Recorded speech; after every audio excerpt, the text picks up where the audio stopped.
Well, now here to debate the fallout from the decision, Brian Brown with the National Organization for Marriage. He's in our D.C. bureau.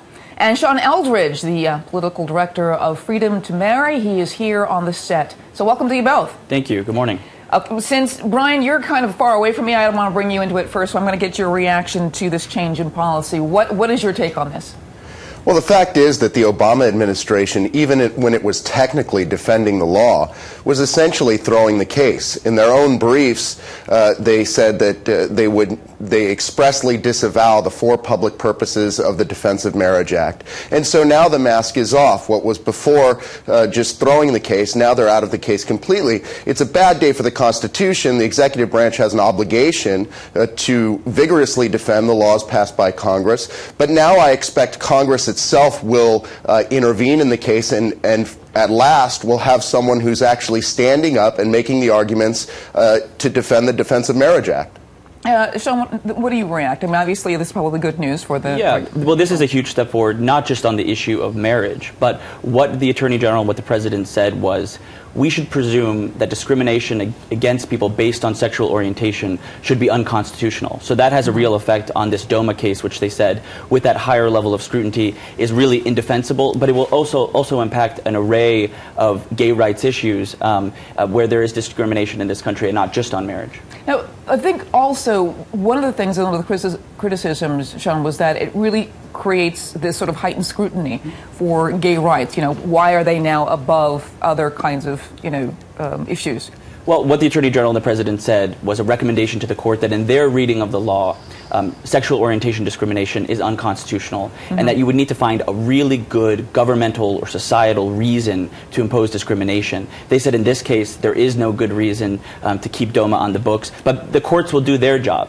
This is the President and the Attorney General's ruling. It's their reading of the law, a reading that I agree with, but now it's up to the courts to look at the law, look at the facts, and make their own determination. Brian, one of the things that is kind of avoided in this discussion is basically what are the good and bad elements about gay marriage. I mean, obviously, Sean's bringing up, you've got to find a societal reason for us not to have gay marriage. What are your societal reasons for not having gay marriage? Well, clearly, marriage is something unique and special, and it's based upon the union of one man and one woman. Only these type of unions can connect any children that might be born of the union to their mother and father. And the fact is that mothers and fathers are unique and special. And the people of this country, they understand that. Whenever they've had the chance to vote, 31 of 31 states, they voted to define marriage as the union of a man and a woman. So this myth that somehow same-sex marriage is inevitable is simply wrong. It's not borne out. Time after time, when the people have the chance to stand up, they stand up for marriage. And I expect in this case that the fact that the Obama administration is now not living up to its duty to defend the law, that in the end the Supreme Court is going to side with the very clear reading of the law. There is no U.S. constitutional right to same-sex marriage. No court, no legislature has said that sexual orientation is the basis of suspect class status. That's just something that the Obama administration is making up, and that is not the way our government is supposed to work. We have laws. Laws are based on democracy, and that's what we are. We're not just a president deciding by fiat that he's going to change the law. Now, Brian, I just want to bring up a point before I get Sean to answer that. One of the things you talk about in marriage is that it's good for children when they bring children into the marriage. The problem is that when you have technology like in vitro, you've got adoption, you automatically sort of create a third party. Bringing children into a marriage, even if it's a heterosexual marriage. So can this whole issue of children really stand up as a reason, a societal reason? Well, I think it clearly can. Children, any child born into this world is going to have a mother and a father. And the state has an interest in the connection between marriage and parenting. The state also has an interest in religious liberty. And the fact is, when you change the definition of marriage, you don't just change it for that same-sex couple down the street. You change it for everyone. And that's why in the schools we've seen kids in kindergarten told that their mothers and fathers are bigots because they believe that marriage is the union of a man and a woman. We've seen Catholic Charities in Boston told that it can no longer adopt adopt some of the most needy children simply because it can't, by its religious beliefs, adopt children to same-sex couples. And proponents of same-sex marriage, far from saying this is wrong, they're now claiming, well, yes, people that disagree with same-sex marriage should be punished. They're discriminating. Let me get Sean to go in on this.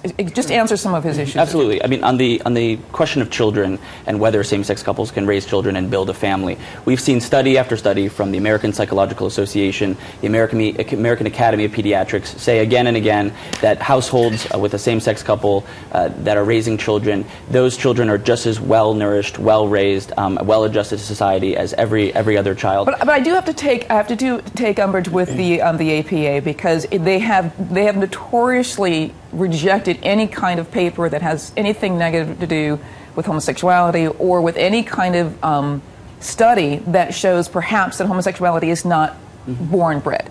And that's my problem with the APA. They've got all these great studies out there, but the studies have actually been flawed, and there are many people who actually have shown the flaws in them. Well, a majority of the scholars and the majority of people who have looked at these studies that I know of have respected them. But I just would love to take a quick half step back and talk about what DOMA is, because we're having a conversation here about marriage. Sure. But the Defense of Marriage Act, which was passed in 1996, was passed when there were no marriages between same-sex couples in the world. It was passed before we had the 5 states in the District of Columbia now that allow same-sex couples to marry. Sure. So what the Defense of Marriage Act says is that it ends a long tradition in the United States of the federal government honoring a valid marriage in the state. So the tradition in the United States is if a couple can get married in the state and their marriage is valid in that state, the federal government honors it for everything from immigration to Social Security to taxation.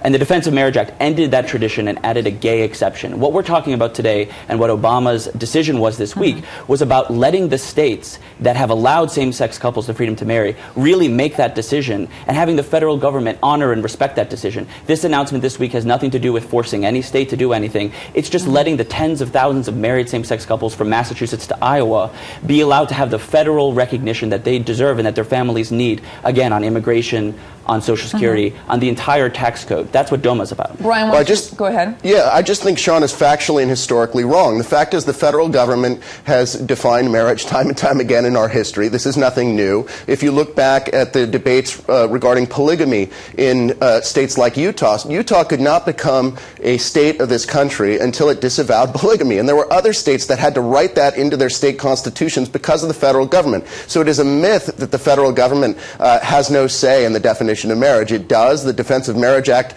makes very clear that on the federal level, marriage is the union of one man and one woman, and no state will be forced to recognize same-sex marriages from another state. And what Sean is essentially arguing that by overturning DOMA, a state like California or Maine, which the voters voted to protect marriage as the union of a man and a woman, either by amending their state constitution or by rejecting same-sex marriage outright, that those states should somehow be forced now to recognize same-sex marriages from Massachusetts and Connecticut. So this is not about states' rights. This is about forcing states who've already voted democratically to recognize marriage as the union of a man and a woman to recognize same-sex marriages from other states, and that's simply wrong.